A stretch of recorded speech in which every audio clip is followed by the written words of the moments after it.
Madame, Monsieur, nous sommes de retour à Yaoundé pour la deuxième partie de cette édition d'Equinox ce soir avec nos 4 invités, Christophe Bobiokono, Fadimatou Natacha Mimche Bongono du RDPC, Roger Noir du MRC et Jean-Marc Bikoko vous êtes la centrale syndicale du secteur public, mais vous êtes aussi de la Cameroun Workers Forum. Voilà, un nouveau syndicat qui commence à faire intersyndical, qui regroupe notamment, vous avez dit, 11 des 12 confédérations syndicales que compte le Cameroun. Alors, nous nous séparions, lorsque nous nous séparions tout à l'heure, Madame Fadimatou Bongono, vous aviez la parole, vous étiez en train de développer votre argumentaire à la suite des critiques qui avaient été mises notamment par Jean-Marc Bikoko.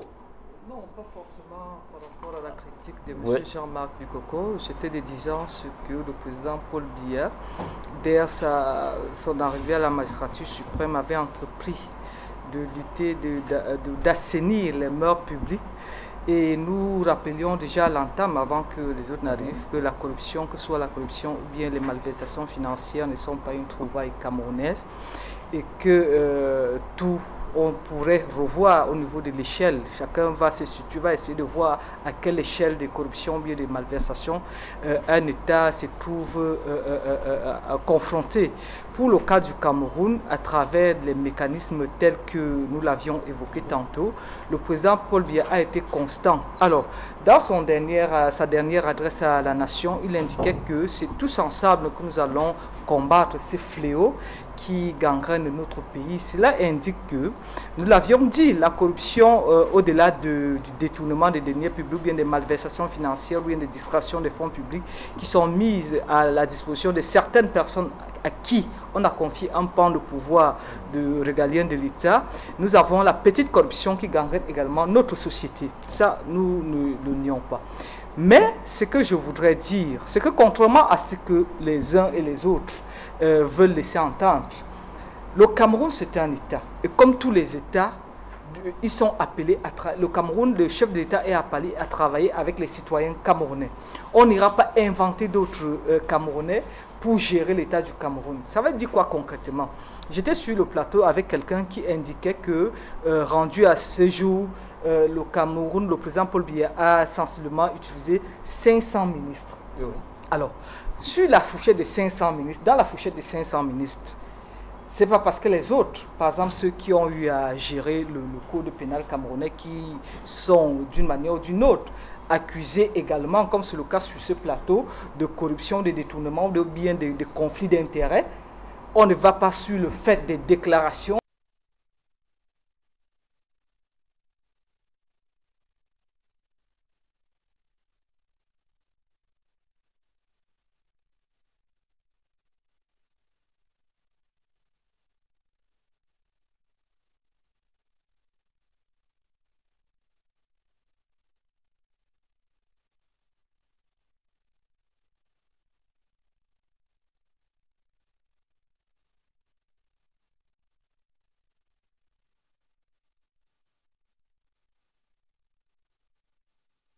Interpeller un individu.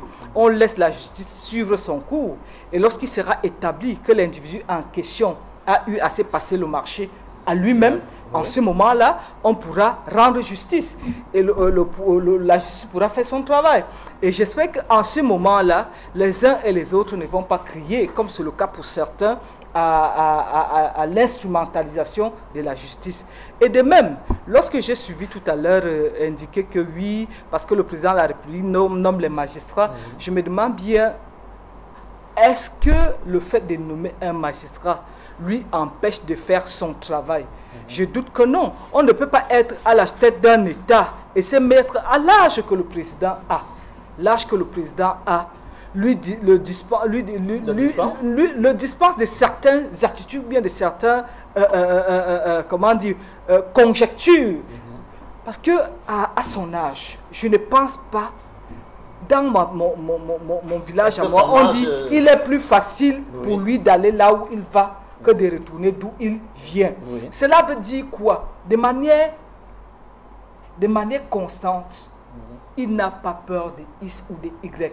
Mais seulement, contrairement à certains, j'aimerais voir à quoi ressemblera le Cameroun de demain, parce que demain après-demain, si la chance nous sourit, certains seront appelés par extraordinaire à gérer le Cameroun, parce que pour gérer le Cameroun, on ne passera jamais par la rue, tel que les autres l'indiquent, on passera par le suffrage universel. Et comme le RDPC est engagé à reconquérir le pouvoir, parce que l'alternance ne suppose pas forcément le changement de parti politique. Ça peut être l'alternance de partis politiques, tout comme ça peut être l'alternance des individus. Pas une révolution de palais quand même. C'est pas ça. Vous appelez une révolution de palais, Madame Fadimatou? Ça dépend de ce que vous appelez révolution de palais. Toujours est-il qu'on passera par le suffrage universel direct. Parce qu'il faut le dire, le président de la République est élu par les Camerounais. Ce ne sont pas les voix qui se font entendre ci et là. Alors, Madame Bongono, à la révolution qui amènera un kidam au palais. Le MRC dit que si l'article 66, par exemple, la Constitution était respectée, peut-être qu'on aurait plus de résultats. Vous ne voyez pas cela comme ça? Je parlerai, parce que lorsqu'on évoque cela, je vais vous dire un cas, je vais vous faire la confidence. Moi, j'ai reçu, dans le cadre du recensement des personnels, des fonctionnaires de l'État du Cameroun, le tout dernier recensement, il était question qu'on fasse le recensement physique, parce qu'avant c'était les documents qui arrivaient dans nos services pour les recensements. Il était question que les personnes concernées viennent se présentent physiquement avec les documents demandés pour se faire recenser. Je reste dans le bureau, il y a une dame qui s'amène. Quand je la vois du point de vue de l'âge, je me dis, mais elle ne peut plus être fonctionnaire, parce que physiquement, elle devait avoir plus de 60 ans. Elle avait un dossier entre les mains. Lorsqu'elle me remet le dossier, je constate qu'il s'agit d'une jeune dame. Je demande, c'est votre dossier? Elle dit non. C'est le dossier de ma fille. Et entre les mains, elle avait deux autres dossiers. Je lui demande, et là, ce sont les dossiers. Elle dit, bon, elle est où? Elle peut vous envoyer une maman comme vous, elle ne peut pas venir. Non, elle a accouché. Je retiens le dossier, je dis, ce que vous avez entre les mains, ce sont également des dossiers. Elle me dit oui, elle me tend les dossiers, c'est deux jeunes hommes. Je dis, mais eux aussi, ils ont accouché. Elle me regarde, je dis, mais madame, le problème est simple, c'est le recensement physique que ces personnes se présentent. Il faut que ces personnes se présentent dans nos services. Même s'il faut les transporter, je peux sortir. Je constate que la personne qui est sur la photo, c'est bien elle. Et nous allons valider les documents, contrôler les documents que vous auriez apportés pour ces personnes-là. Et on pourra valider sa présence effective. Alors, elle se retourne, elle commence à appeler quelqu'un d'autre qui lui aurait demandé dans la maison de venir. Lorsqu'elle appelle, je prends la personne en question, je dis, mais c'est pas sérieux. Vous reviendrez demain dire que le Cameroun se porte mal, que Paul Biya est monté, Paul Biya est descendu. Dans ce bureau, vous êtes votre Paul Biya, vous êtes le Paul Biya de votre bureau. Vous commencez à vous comporter comme ceci. Et demain, vous allez accuser l'État. Ça veut dire quoi? Chacun a sa contribution à apporter pour l'assainissement des mœurs publiques. Chacun a sa contribution à apporter dans le cadre de la lutte contre la corruption. Venant à ces grosses fortunes que nous évoquions tantôt, par exemple, vous avez évoqué le cas Olembe, vous avez évoqué le cas Covid. Heureusement que M. Bobikono a rappelé que l'audit est avec le compte rendu de la Chambre des comptes, des poursuites ont été engagées, des ministres ont été, c'est un problème de sémantique, monsieur. Le français, vous n'allez pas allez-y, elle a la parole. Venez, je vous enseigne le français. Allez-y, madame. Puisque même comme ce n'est pas mon patois. Lorsque le compte rendu de la Cour de compte, de la Chambre des comptes a été rendu public par les concernés, des personnalités ont été entendues. À partir du moment où ces personnalités ont été entendues, ça veut dire que la justice a le temps matériel d'explorer le dossier et voir dans quelle mesure ces gens-là peuvent être incriminés. Dans l'article 66, il n'a pas de valeur. Je ne dis pas qu'il n'a pas de valeur. C'est pour dire quoi? C'est pour dire, quand j'ai évoqué le cas de la dame là, c'était pour expliquer quoi? Il faudrait déjà que les Camerounais prennent conscience. Parce qu'il peut aussi arriver, monsieur Zogo, compte tenu de la mentalité des Camerounais, que je sois à X endroit, Il a parlé des prête-noms tout à l'heure par rapport à certains dossiers. Ça peut se faire. Il faut bien que les Camerounais prennent conscience qu'il s'agit du bien de l'ensemble des Camerounais et qui devraient fonctionner l'utiliser avec comment dire, bonne conscience et savoir que c'est un bien commun qui participe au développement du pays. Donc ce que vous dites, c'est que l'article 66 n'est pas une garantie, on peut le contourner. Je n'ai pas dit qu'on peut le contourner. Oui. Et si vous revenez à la Constitution de 96, oui, il a été indiqué que les institutions devaient être mises progressivement sur pied. Oui. Depuis 1996 jusqu'à cette date, j'espère qu'on a déjà le Sénat. Oui. J'espère qu'on a le Conseil constitutionnel que vous dénigriez tantôt. J'espère que ce n'est plus l'administration, même comme à l'époque où l'administration territoriale organisait les élections, M. Frondi avait quand même eu plus de 35% à l'élection. Ce n'était pas ELECAM. Aujourd'hui, nous avons eu un organe indépendant pour organiser les élections. Bien. Donc, c'est pour dire quoi concrètement? Oui. Au lieu de jeter de l'anathème sur toutes les actions qui ont entreprises par le chef de l'État, qui a pour intérêt, qui a prêté serment pour apporter le vivre bien aux Camerounais, quel que soit, malgré la conjoncture économique, malgré le contexte mondial qui est le nôtre.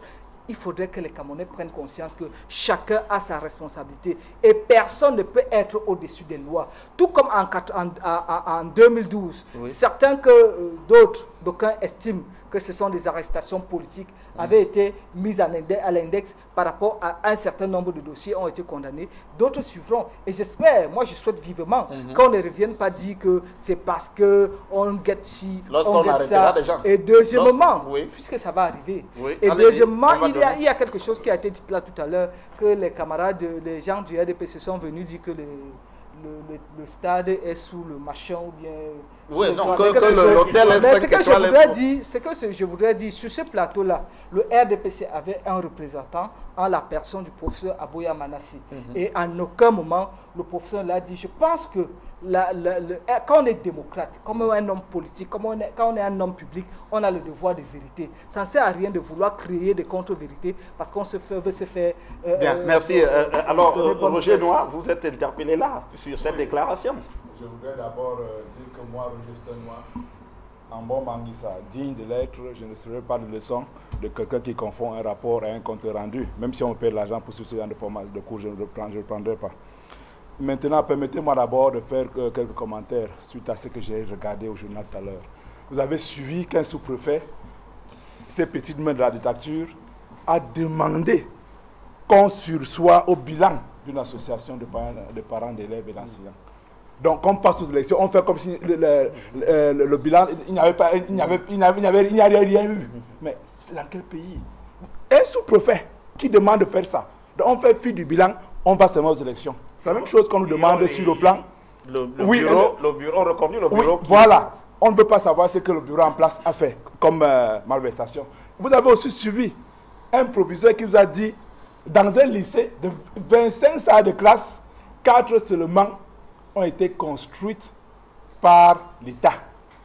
Mais chaque jour, les militants du RDPC vous disent comment leur grand bâtisseur qu'ils appellent le président Paul Biya a construit les lycées, les écoles partout, les universités, alors qu'au fond, chacun, je leur mets défi de me donner une seule université que le président Paul Biya a construit du début à la fin, c'est-à-dire de la porte du premier parpaing jusqu'à la fin.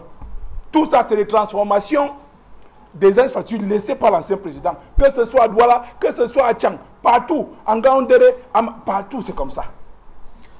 Maintenant, venons-en. Maintenant, très rapidement, c'est important ce que je veux dire. Oui. Parce que ce pouvoir a une manie. Quand il s'agit de gens qui ont un autre son de cloche, dès qu'il y a vous avez occupé certaines fonctions, on lance tous les audits possibles, toutes les enquêtes possibles pour pouvoir chercher la petite bête, même là où elle ne se trouve pas. Vous avez suivi. Vous avez dit que oui, pour 10 ans d'activité, on a lancé un audit. Mais j'espère que vous savez qu'il y a une innovation qui s'appelle la BGFT, qui s'occupe du transport terrestre. Et qui est dirigée par un RDPC, c'est-à-dire un militaire de RDPC. En l'occurrence, le maire, le maire de la commune de Konsama 1er. Il est là depuis 25 ans. Je dis 25 ans. Il n'y a jamais eu d'audit au BGFT jusqu'à aujourd'hui.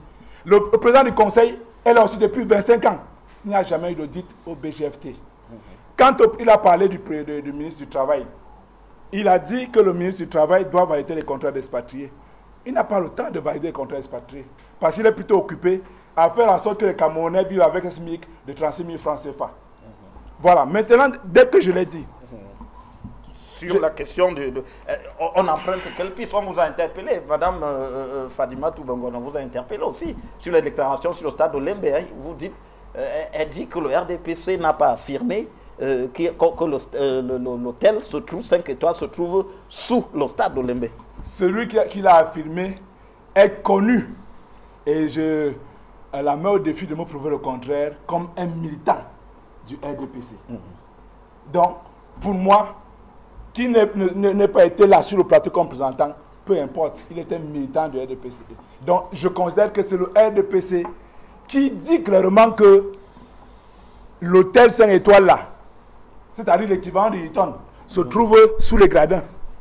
Que le centre commercial se trouve sous le gradin. Je demande aux Camerounais tous, le Lembe n'est pas loin, dès demain, allez là-bas, cherchez tous l'hôtel là. Si quelqu'un trouve l'hôtel 5 étoiles, qu'il appelle la presse pour que les journalistes aillent aussi voir. C'est de ça qu'il s'agit. Ces gens ont une manie particulière de cacher la vérité. Je vais vous dire, et je le reprends, en colère pour dire que mes camarades, militants et sympathisants de MSC, sont en prison parce que ces gens ont demandé que les voleurs, les détourneurs de fonds publics liés à la construction de ces stades-là rendent gorge. Il s'agit de plus de 3 000 milliards qu'ils ont volés. Mais comment est-ce qu'on peut vivre dans un pays comme ça? Moi, je me pose la question. Alors, quelle est l'issue, Roger Noir? Là, maintenant, sur ces questions-là que nous avons en débat ce soir, fonds Covid-19, ligne 57, 65, 94, et puis le scandale du stade de Lembe. Est-ce que le président va enfin prendre la mesure des choses? Madame Bengono disait tout à l'heure qu'à son âge, on sait où on va. On ne s'inquiète plus de l'endroit où on vient aussi. D'où on va, bien sûr. D'où on vient. Ça veut dire qu'on a le devoir de vérité. Monsieur Zogo, vous êtes bantou, non? C'est ce que ça veut dire. Elle a dit tout à fait important. Bien sûr. Elle a utilisé un mot, le suffrage. Oui. Et je voudrais dire aux Camerounais, en les regardant dans les yeux, que le changement dans ce pays, ça commence maintenant.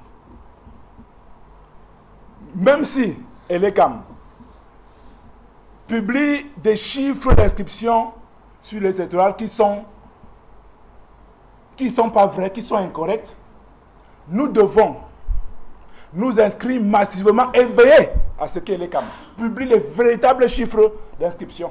Mais inscrivons-nous massivement sur les listes électorales.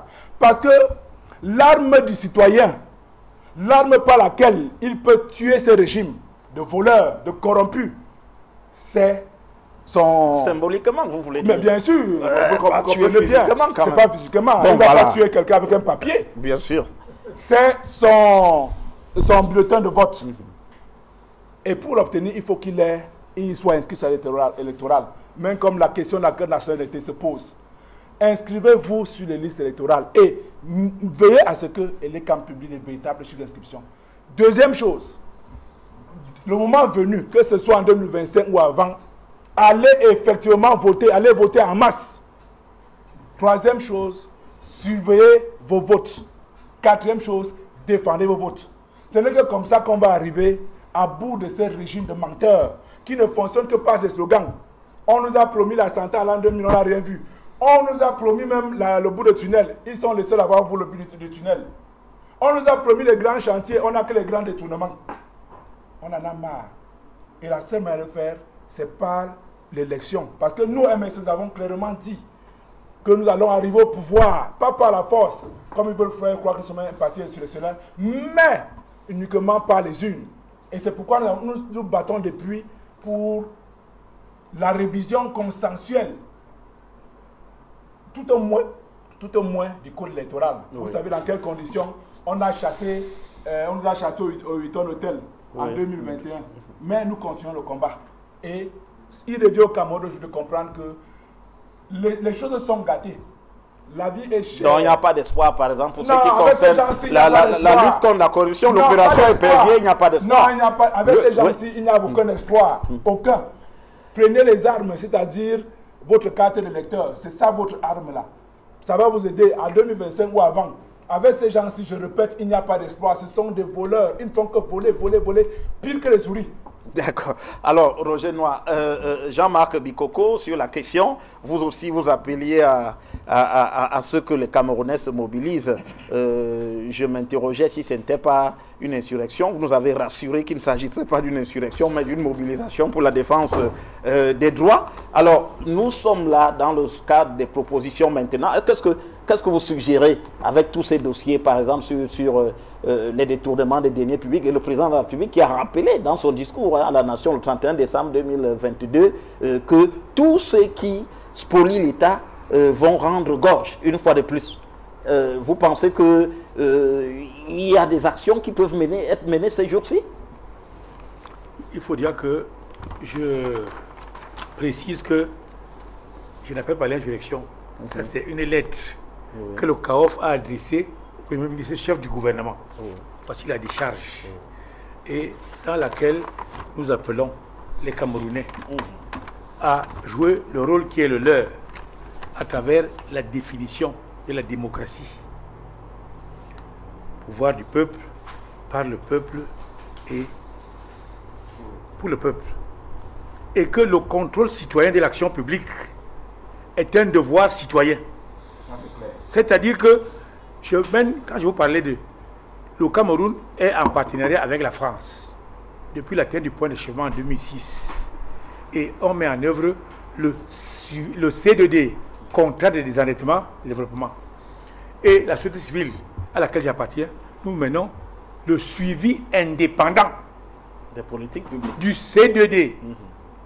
Et quand vous faites une comparaison entre la mise en œuvre du C2D et la mise en œuvre du BIP, qui sont dans le budget de l'État, le taux de réalisation du C2D dans la même période de temps est de 80%, pendant que le taux de réalisation du BIP est de 40%. Pourquoi? Parce que là-bas, le suivi par la société civile est institutionnalisé. Parce que quand vous avez parlé de l'audit, je suis financé sur fonds de l'État, chaque année, dans une convention. Alors, il faut dire que ce que nous proposons, c'est que le chef de l'État, moi je parle rarement de lui, parce que en tant que responsable de premier niveau, j'ai découvert que tu peux être là-bas, en haut, tu donnes, tu mets les gens pour jouer leur rôle, ne joue pas les rôles. Ton rôle, c'est de frapper. Là où il est en faute, c'est que même les gens dont toutes les preuves sont réunies qu'ils sont en faute, on les maintient.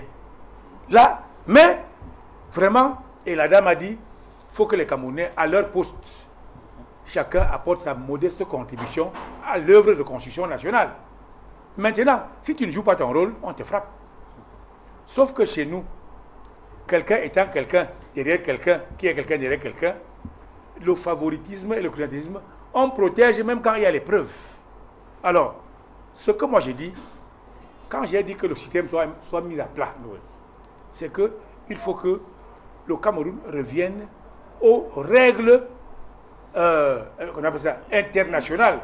Les standards internationaux de gouvernance. On n'invente pas la roue. On ne peut pas avoir... Et le Cameroun, à un moment donné, a parlé de gestion axée sur les résultats. Ils ont appelé ça la gare. La gare.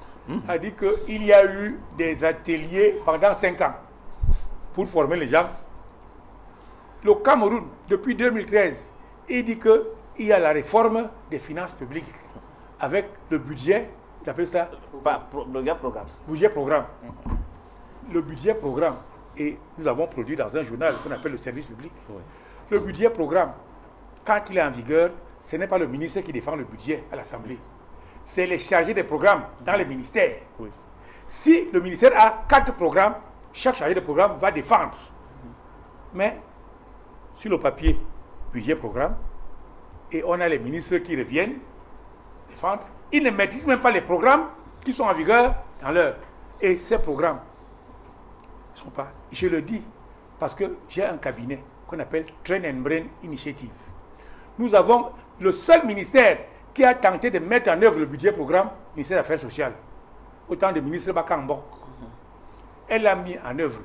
Et le gars qui l'a aidé à mettre en œuvre à travers la consultation de notre cabinet, il est en fuite. Quand on a enlevé Bakambok, ce gars-là, on l'a enlevé et on l'a affecté délégué départemental à un fou. Un jour, il revenait du travail pour venir chez lui. On l'a arrêté en route. On l'a mis en prison. Près de 4 ans. A dit que de prison pour rien. Quand on l'a libéré, il est hors du Cameroun. Ce monsieur-là, c'est Pascal Mbengenama. Oui. C'est-à-dire que... Je le connais aussi. Ce monsieur mérite même d'être ministre de la fonction publique. Bien sûr. Quand vous voyez ce qu'il a produit, ça veut dire que le Cameroun est le seul pays au monde où les zéros sont les héros et où les héros sont les zéros. Parce que... non, parce que moi je me connais. Au Cameroun, je ne suis rien. Mais à l'international, quand on dit Bikoko, tout le monde me connaît. La dame m'a dit qu'elle ne me connaît pas. Moi, vous n'êtes pas surpris? Non, moi, je sais que... Mais vous n'êtes pas Paul Biya. Ceux qui ont les yeux, oui. Les vrais, ils voient. Jésus qui a dit que ceux qui ont les yeux voient, que ceux qui ont les oreilles entendent. Ceux qui n'ont pas les yeux ne voient pas. Ils ne voient pas les vrais. Donc, la solution, c'est quoi? C'est que Paul Biya a dit que les gens vont rendre gorge. Ce n'est pas de ça que les Camerounais ont besoin maintenant. Les Camerounais ont besoin que des mesures compensatrices soient prises. L'inflation est galopante. Qu'est-ce qu'il prend par rapport à la vie chère? Dans d'autres pays, on a entendu les mêmes discours. Ouattara a pris des mesures de compensation. D'autres les ont prises quand Covid est venu. Au Cameroun, on n'a rien pris. Je ne prends qu'un seul cas. Pour que le Cameroun, les Camerounais respirent.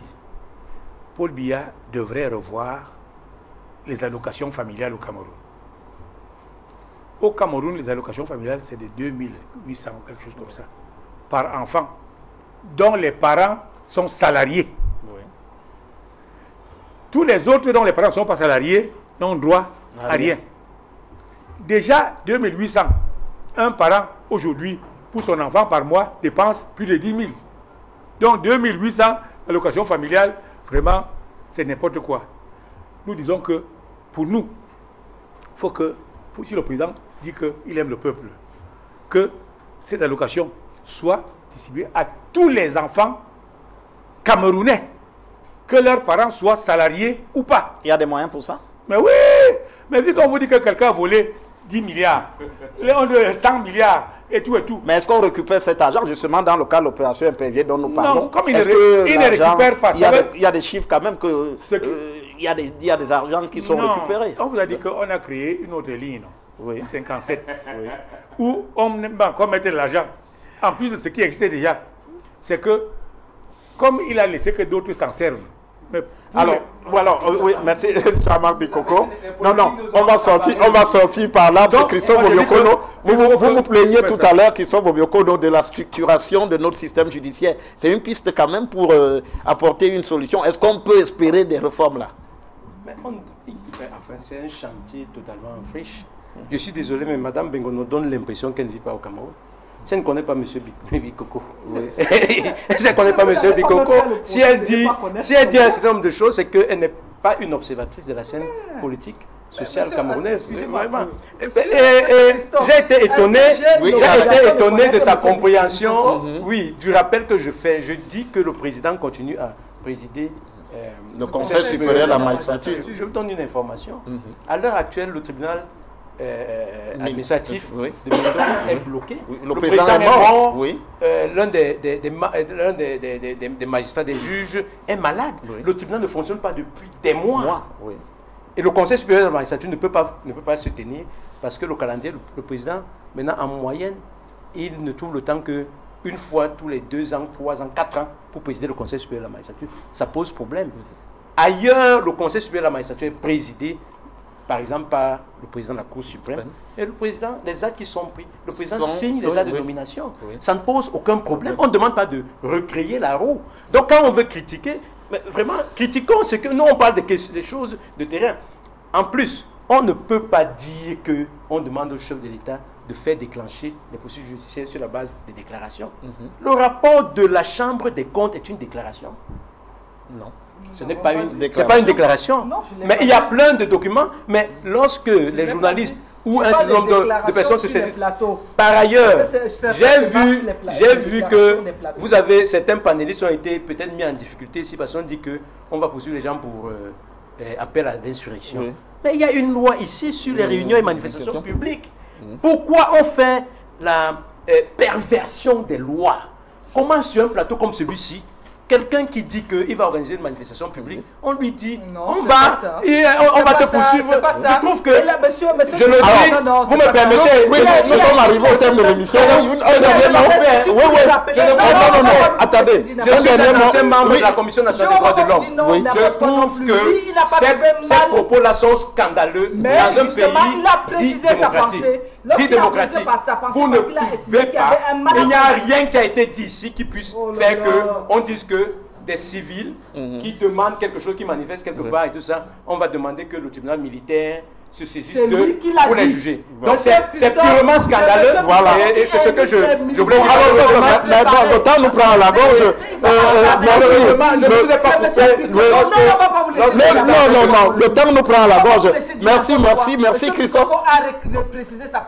Oui, merci. Et puis vous ne pouvez pas lutter contre la corruption sans incriminer l'enrichissement illicite. Le fait d'avoir sorti cette incrimination-là avant de déposer le projet de code pénal, ça montre ce qu'on cherche ici là. Les gens qui sont au pouvoir, certaines personnes s'enrichissent, on voit ce qu'ils ont. Et voilà. Alors, ce n'est pas eux. Ouais, merci Christophe Bobokono, merci Fadimatou, Natacha Mouché Bengono, merci Roger Noir, merci Jean-Marc Bikoko pour ce débat qui était fort passionnant. Merci aussi à vous, madame, monsieur, de nous avoir suivis dans cette édition d'Equinox ce soir. Je vous donne rendez-vous demain soir pour une nouvelle édition sur Equinox Télévision. Restez en compagnie de nos programmes.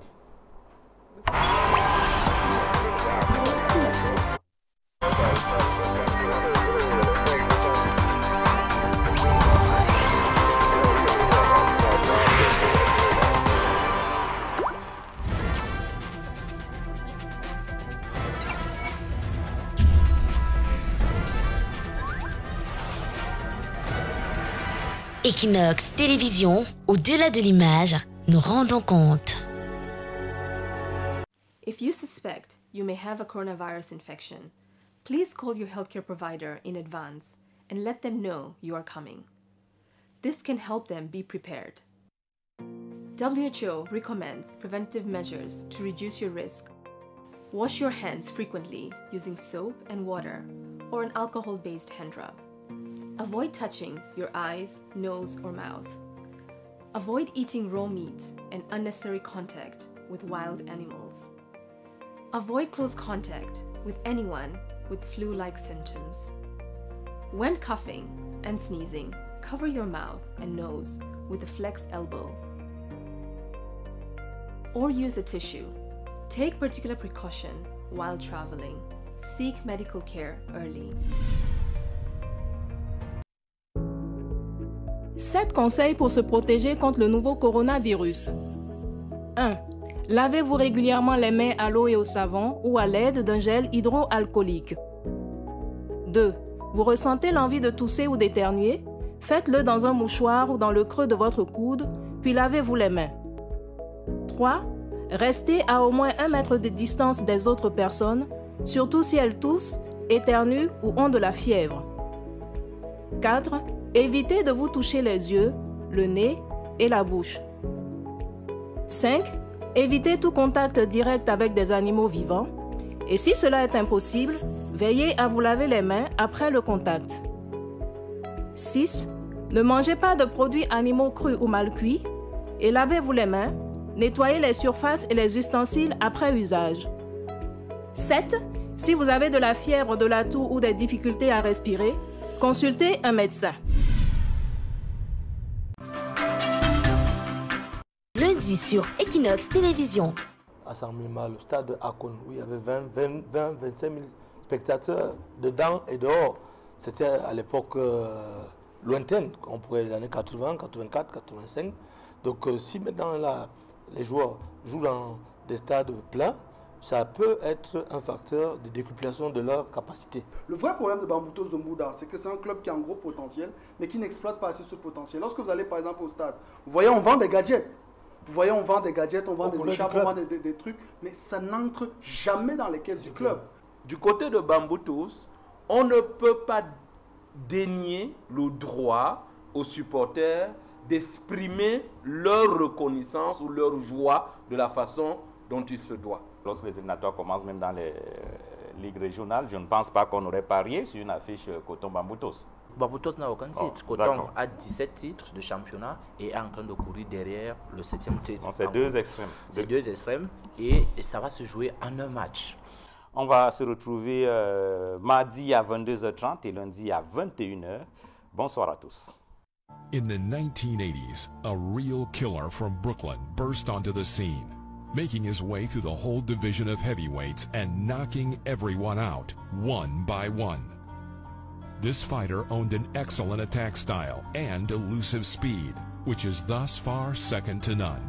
Powerful blows with a ruthless killer instinct. Iron Mike Tyson. Today, we will show you the legendary Iron Mike and his most brutal and aggressive knockouts. July 1985, Mike Tyson versus John Alderson. Tyson came forward in the opening round with a bit of headhunting against this much taller opponent. Alderson mostly looked to evade and occasionally pumped out a rangy jab or a straight right hand. So Frank Cappuccino will have a busy night tonight, and this sixth rounder may not last very long with the counter shots there. A left hook right to the face. At the instruction of his corner, Tyson added more work to the body in round 2 and landed at a higher rate. A pair of right hands knocked out Alderson's mouthpiece at 1 minute 16 seconds. Right hand sends Alderson down. He's got a terrible cut over the left eye already. Clear. Alderson down in this round. They survive as he goes down again at the bell. He's got to get up. Now, the fighter cannot be stressful. He says, okay. He is, and he goes into his corner. This is a big win to let everybody know that Donnie Long is back. October 1985, Mike Tyson versus Donnie Long. As always, Tyson started aggressively and threw punches to the head, sending Long down after 37 seconds. Well, that was quick. Tyson putting him down here early in the first one. Cappuccino looking on closely. Despite coming back, Long was sent to his knees twice before the referee waved an end to the bout after 1 minute 28 seconds. The left hand puts him down. He collapses, and this one is over as the doctors rush into the ring. Make no mistake about it. That was a good performance. Not just because of what he... November 1985, Mike Tyson versus Eddie Richardson.